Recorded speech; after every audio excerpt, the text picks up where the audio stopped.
आपल्या इतिहासात काही जखमा अशा असतात ज्या वेळेसोबतही भरून येत नाहीत. जालियनवाला बाग हत्याकांड ही अशीच एक कधीही न विसरता येणारी घटना आहे. चला तर आज आपण त्या काळ्या दिवसाची कहाणी पुन्हा एकदा उलगडून पाहूया. विचार करा, बैसाखीचा सण साजरा करायला जमलेले हजारो लोक आणि काहीच मिनिटांमध्ये रक्ताच्या थारोळ्यात पडलेले मृतदेह. हे सगळं कसं घडलं? एका शांततापूर्ण सभेचं इतक्या भयंकर हत्याकांडात रूपांतर कसं काय झालं? याचं उत्तर शोधण्यासाठी आपल्याला त्यावेळच्या दुमस्त्या पंजाबमध्ये परत जावं लागेल. भाग 1.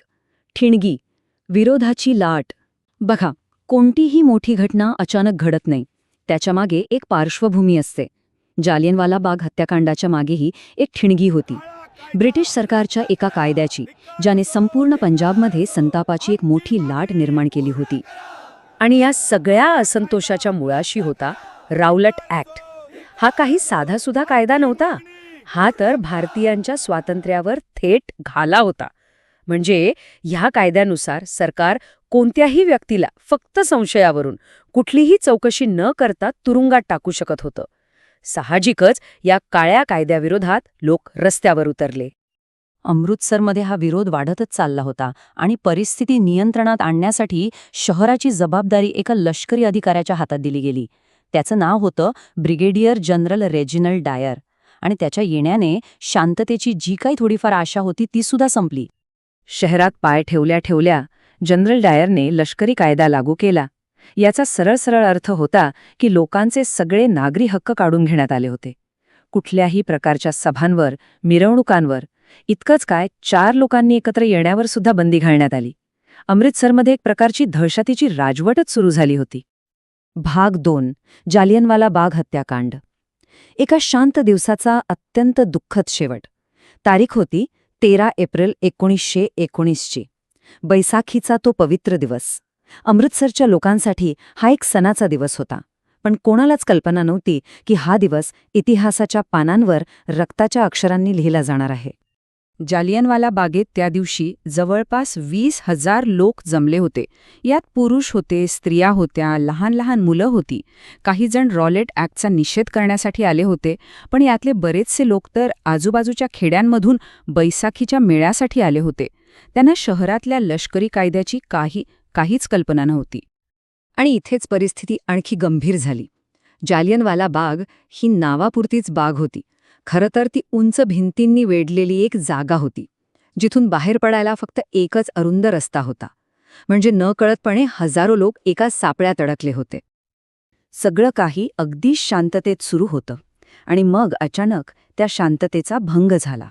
जनरल डायर आपल्या सशस्त्र सैनिकांसोबत तिथे पोहोचला.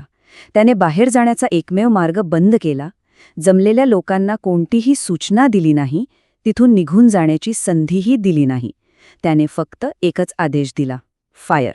चोहोबाजूंनी सभेवर हल्ला करून बेछूट गोळीबार केला. गोळ्यांचा जणू काही पाऊसच पडत होता. जीव वाचवण्यासाठी लोक सैरावैरा धावत होते. बागेतली एकुलती एक विहीर मृत्यूची विहीर बनली, कारण गोळ्यांपासून वाचण्यासाठी शेकडो लोकांनी त्यात उड्या टाकल्या. जेव्हा गोळीबार थांबला तेव्हा मागे उरले होते फक्त मृतदेह आणि जखमींच्या किंकाळ्या. ब्रिटिश सरकारचे अधिकृत आकडे सांगतात की 379 लोकांचा मृत्यू झाला, पण खरा आकडा हा हजाराच्या वर होता असं मानलं जातं. हे फक्त आकडे नाहीत, ही त्या दिवशी मारल्या गेलेल्या माणुसकीची साक्ष आहे. भाग 3. घटनेनंतरचे परिणाम. न्याय नाकारला गेला, पण प्रतिकार पेटला. गोळीबार तर थांबला होता, पण आता एका नव्या वादळाला सुरुवात झाली होती. ह्या हत्याकांडाने संपूर्ण देशाला हादरून सोडलं. सरकारकडून न्यायाची अपेक्षा होती, पण जे घडलं ते खूपच धक्कादायक होतं.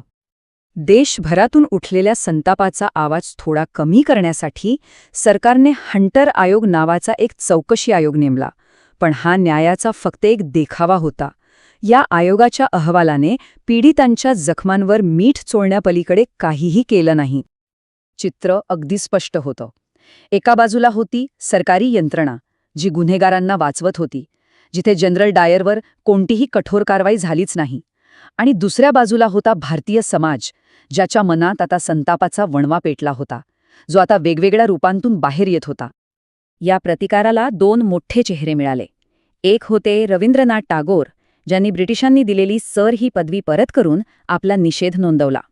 आणि दुसरे होते क्रांतिकारक उधम सिंग, ज्यांनी तब्बल 21 वर्षांनी लंडनमध्ये जाऊन या हत्याकांडाला जबाबदार असणाऱ्यांपैकी एक मायकल ओडवायरची हत्या करून आपला बदला पूर्ण केला.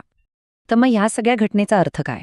पहिलं म्हणजे एका शांततापूर्ण विरोधाला अत्यंत क्रूरपणे चिरडून टाकण्यात आलं.